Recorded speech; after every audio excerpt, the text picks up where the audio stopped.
Hello, my beautiful earth creatures. I got a really interesting message today, and I hope you're surviving the apocalypse out there and here or wherever the hell we are. So, we're separated from heaven and water. We're saying goodbye to turning tables. It's the blame game. We're thirsty, contaminated, unclear, and misguided. Sex is not the answer. It's the bliss you share with a soul to create worlds, reality, and life. You are a world builder, remember? I pulled out, I need my pen. I pulled out these cards, okay? Ugh. Sorry. Okay, so I actually want to explain something here. So I'm seeing, this was the first card that came out, so let's start here. The Time Master and the Seer, okay, is saying a lot. These are very powerful beings in this deck, like by themselves. And I'm seeing a time when we were duped. We were tricked into believing a code system, okay? So we're captured creatures. We are light energy. Our vessel, this physical body is a vessel, it's a spaceship. And something back in the way, way back then, it knew, it had knowledge, okay, because we were separated from the heavens, the garden, the essence, the purity, right? Something divided us and directed our psychic abilities to decode reality and to create worlds and to understand what and who we are and why we're here and all this crazy stuff. So we started to follow a narrative because the Time Master is all about being your own time master and being in control of your clock.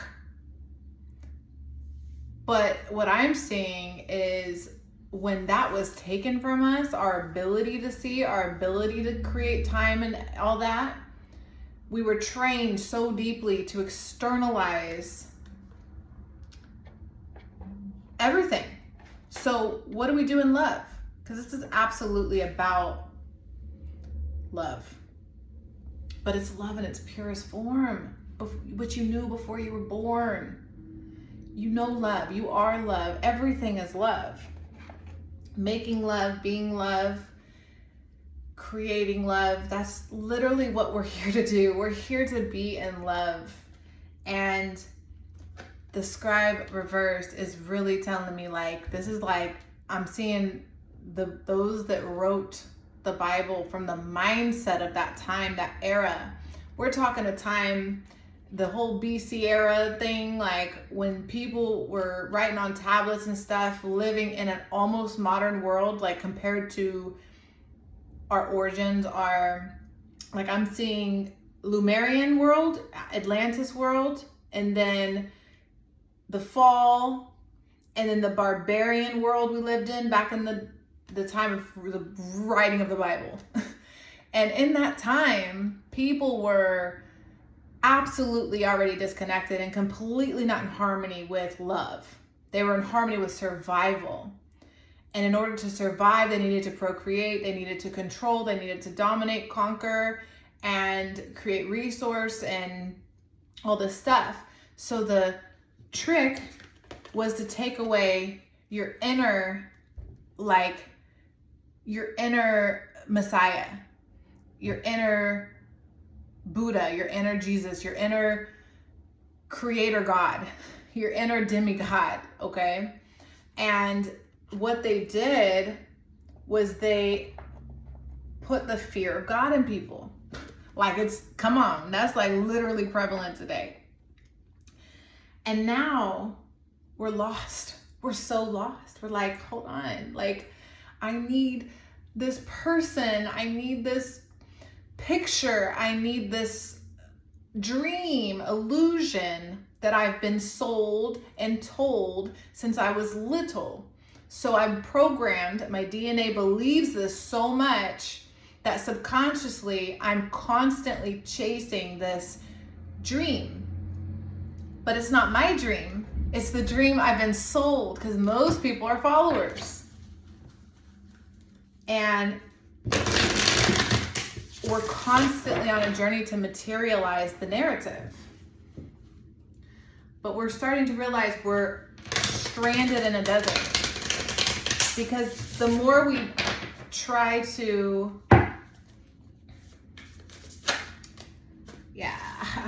great first card. This came out reversed.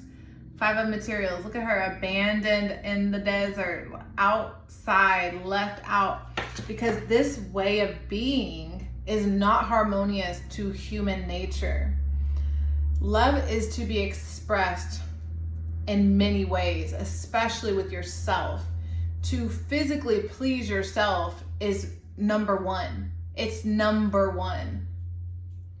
We're so trained to believe it's a selfish act to bring pleasure to yourself, because in religion, which dominates the past world, it constantly tells you that you're a sinner and you're bad, and if you don't repent and turn away from being bad, then you're not good and you don't get to have access to heaven, which heaven is a state of mind, right? Most people know that today. And we're turning away from this consciously, and what's happening is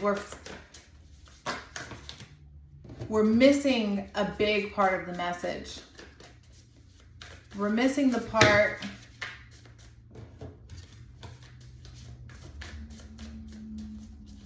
that to some level there is these 7 deadly sins, right? But these sins are acts that you can commit upon oneself. So like, let's say you choose lust, which is a huge one we need to talk about if we're going to talk about love. Lust is such a physical, tangible, like to orgasm, to chase lust is such a, what is the word? It's not like making love. Oops, sorry. It's not like making love, right? To have a shallow physical experience is nothing like what it feels like to have that same experience when you're in love. And what we're trying to understand consciously is to have and to hold that and to be that. It has to be in yourself first. Like, imagine a world, we don't have to imagine it because it's literally here, a world where we're running around and everything's hypersexualized, but nobody's conscious, nobody's taking care of their temples and in alignment with purity, love. If you have sex without being in love with yourself, you're having sex with the dead while being dead, while being unconscious. An unconscious act of sex and love is just like, it just doesn't feel good. Okay? And if it does, it's so temporary that you chase it because you become obsessed with some sort of material fake copy, right?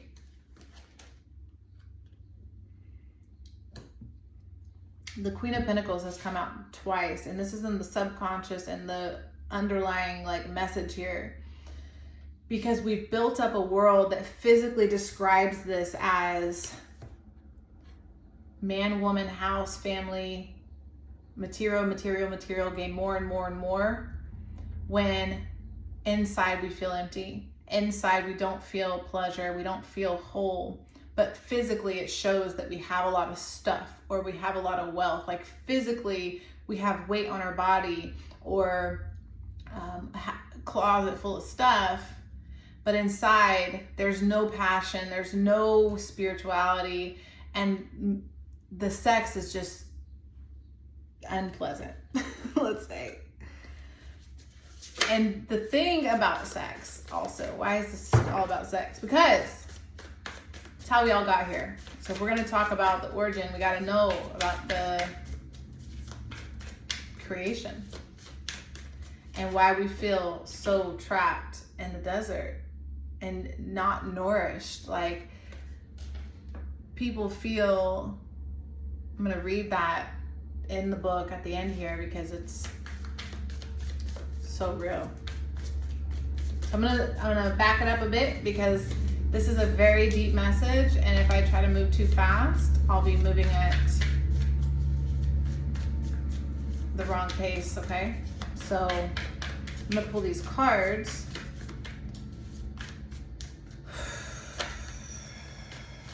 And see where we're going in this near future. Yeah, we're walking away. We're like, so look at her. I just said we're in the desert, and this woman is walking in the desert trying to find love again. So what we seek externally makes no sense because it's inside. Think about where you have an orgasm. It's happening inside.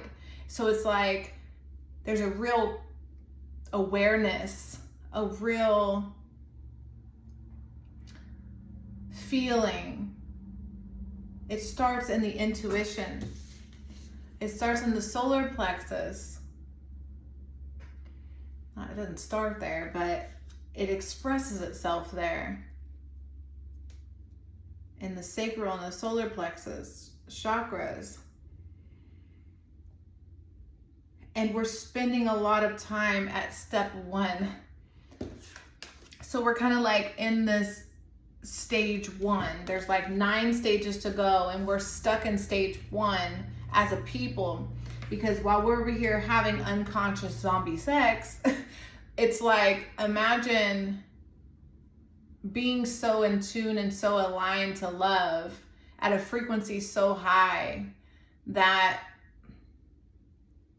you are in that feeling. That's where we're getting back to. It's not that sharing it isn't a deeply spiritual and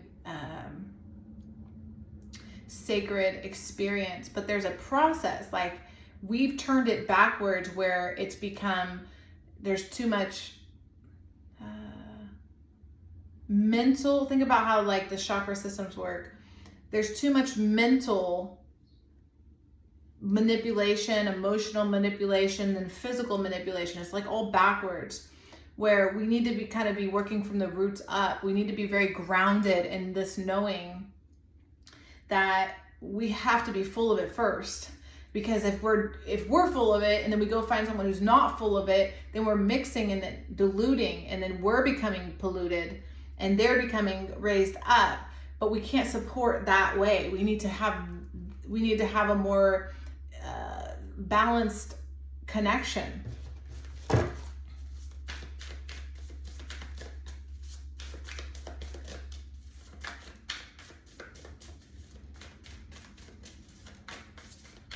This is why we feel so, he said, she said, he's a narcissist, she's a this, she's a siren, that's my twin flame, it's his fault, it's her fault.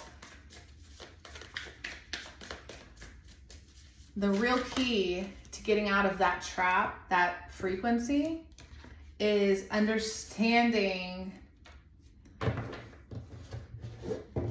redirecting that finger itself and saying, what have I done in this? What's wrong? Not wrong.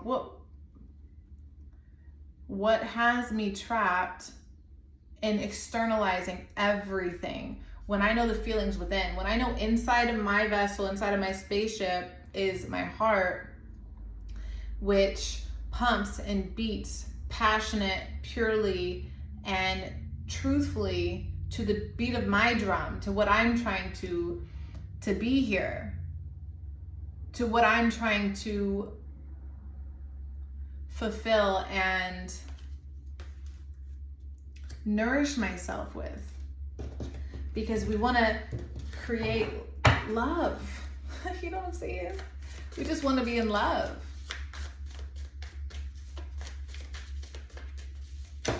And it can't be outward because the tower. Because consciously we know this. Consciously, this is so honest. This is so pure that if your vibration's too low, low as in like,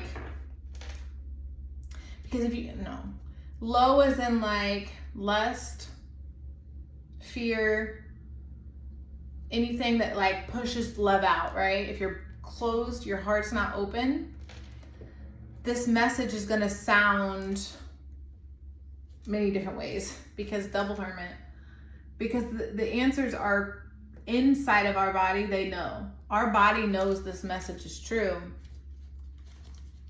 but we want to resist it because we want to put all the faith external, because the religious leaders in the past have told us and trained us that God is out there somewhere, and not that it's something to find and hear. And then even the word God, we're like, oh, some man in the sky. Well, that creates fear, because who do you fear? Let's say, who teaches you about fear? Is if you're living and breathing human being, you have a father, meaning like you somehow were created by a male. And that male is to teach, that masculine is to teach some level of fear to you, because that masculine is the bigger of the two usually. The masculine energy, at least, is certainly the one that's going to teach you Saturn hard lessons. And when, sorry, I got lost. Hold on. Okay, Saturn teaching male. The man in the sky is almost like the stand-in spiritual father that's going to punish you left and right for all of your sinful natures. But really, what sin, what I've understood it to be, and I can explain it as, because this is all, you got to find your words in you, but the way that I can understand it is like, if I am too much in lust, I am too far away from love. So I'm allowed with my free will to be in lust. I can stay in that desire as long as I want. I can do any of the desires, any of the flesh suit material things as long as I want, because that's my free will. But I will be trapped in a hell state of mind. And if I want to access heaven and love and peace and tranquility and harmony, it really requires me to resist and to have that discipline and that structure. So they've put this man in the sky, so when we say the word, we activate the frequency that we're going to be punished for going against daddy, sky daddy, okay? As a kite flies out of the deck. As kite and a daddy, okay? Like, look at sky daddy, right? What I just said. We got kite and older man. You must fear this older man, they say. Because just like a kite, it keeps you tethered to your root chakra, which is attached to fear. If you're, what does it say right here? We got root, survival, primal energy, taking care of self and others. So your physical needs, safety and security, being grounded, fear and sexuality. So it's like the sky daddy has you really attached at the root, like, now I got you. So you can't fly, because you have to be able to root and ground yourself into reality, into the earth with your own God heart beat, your own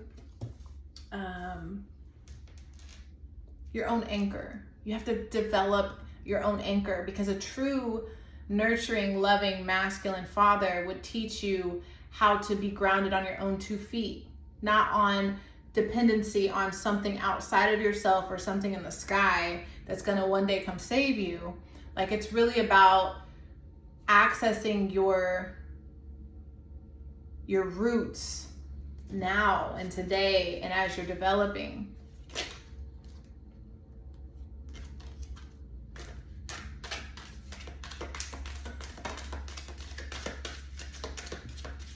Our subconscious is constantly trying to fight the truth, because the subconscious is a program, and it's the mind program subconsciously telling us what's happening. And if we become more consciously aware that we're a star in the sky, that we are a heavenly body, that we have access to purity, love, and truth, we are God, we are of God. Like, the whole experience to be, don't come up and like, how did religion get that? Like, they trick so many people. The whole goal is to be like the description of what that means. And it's poetry. It's beautiful. It's actually very, very beautiful when you can recognize the fear expression and the truth and love expression. It's because it's got to be polarity. There's the sun and the moon, the night and the day. And you got to be able to find yourself in the center and be able to identify the frequencies around you, because when your vibration is high or low, right? Not neutral, not chilling, not in bliss, not in meditation. It's accessed by frequencies of like and of opposite. So you have to be able to consciously navigate that system. And we're so in this earth realm that it's like, but I love him.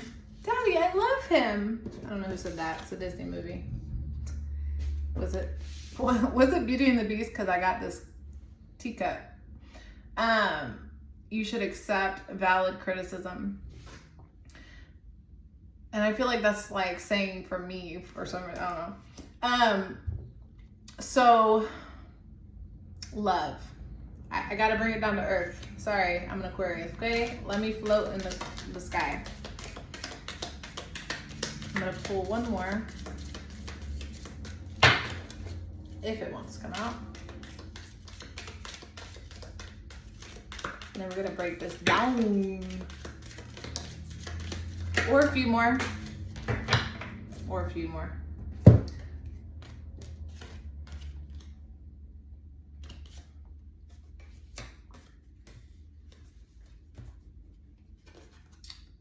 Keep your life in balance, right? Keep your life in balance. Let me get this guy.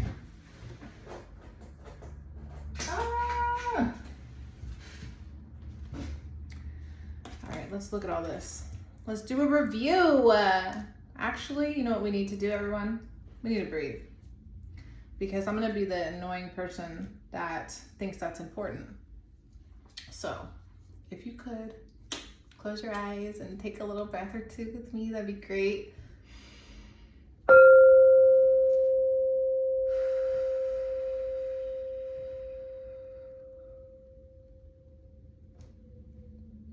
By connecting with each other, we're sharing each other's energy.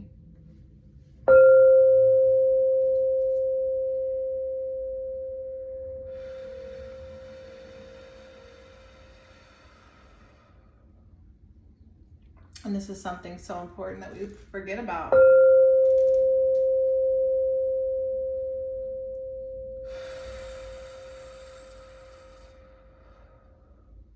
Grounding and centering ourselves is absolute key, because everything outside of us wants to guide us and tell us what to do and where to be and how to blah, blah, blah. And we got to be the leader of our lives here.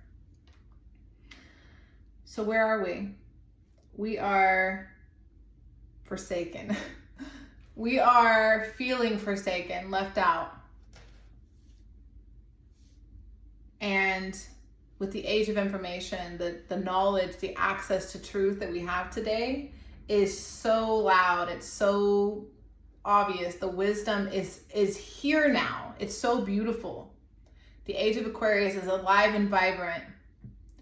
And many people are feeling forsaken because with the knowledge, with the truth, it's really contrasting and contradicting to what we've been told. So what we're having to do is really disconnect and jump and take this leap of faith. We're struggling though. We're struggling to do that. We're struggling to actually tell ourselves the truth. There's so much desert here. Desert, which is so interesting because we're going to read out the end. Because you see how she's running away into the sunset, which it came out in reverse. It's like, no, I'm not gonna play this game anymore. I'm gonna go seek my knowledge and truth, because the Hermit twice here is like, I'm gonna really try to find God, and the discovery is within. Closing your eyes, going inside, breathing, meditating is giving us recalibration, re-access to this awareness, so we can walk away. Many people have walked away from religion. Good job. But don't forget the beautiful essence and truth and a lot of the foundation, like not what a man has taught you, but if you read scripture, if you read words, you'll hear the poetry, you'll hear the love and the truth. Not all of it, because there's 76, whatever. There's many books left out. It's been all, remember, the scribe. They've jumbled it up to make it a riddle for sure. So you have to be discerning and capable of identifying your origin, where you're meant to, your starting point. Not everyone's starting at Genesis. Not everyone's starting, yes we are, but where you are right now, it might not be Genesis. It might be wherever. So here we are, well aware that this is not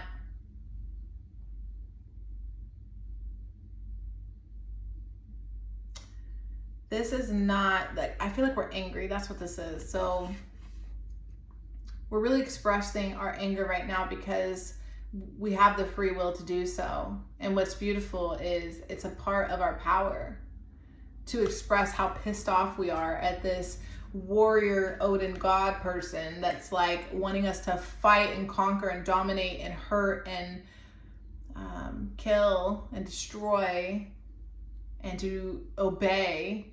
Like, we're so pissed off about that we're really, really recognizing, like, hey, I'd rather do nothing. I'd rather not participate than be a part of that kind of a world. And by doing so, don't get lost in the pleasure. Don't get lost in the material. Don't become a shopaholic or a overeating. There's so many things that we end up filling that space, that pleasure center we seek with, that we want to fill with what we would call, what we would understand God to be, which is love. I even hate saying the word so much because then it gets misconstrued that I'm talking about some sky daddy. Like, no. Re-identifying our true pleasure, our true love, and our true center within ourselves so we can connect and really access pleasure to a degree that we haven't even understood to in our current culture system and society today. So I'm going to read the desert because it's beautiful. So the desert, the drought, the wasteland, the badlands. I guess you want to see that booty thing. Beauty. The desert leaves us disoriented, desperate for direction, grasping for meaning, longing for solid ground. For endless miles, we are confronted with a lack of clarity and existential dread. We are thirsty, hungry, pleading with life to get back to normal, to become animated by the simple pleasantries of day-to-day life. The desert offers no such comfort, and all must pass through it. If you can embrace the discomfort of the desert, knowing you will someday reach water again, you can tap into the potent energy of the landscape. Its lights are blindingly bright, and its dark terrifyingly deep, which makes for unbridled creativity and clairvoyant vision. Truths reside in the desert that otherwise remain hidden. The crows, the shadows, and the coyotes call surround you. Let the winds and sands work their deep magic, weary traveler. Beautiful. Thank you so much. I think I'm just going to leave it there. Okay, bye.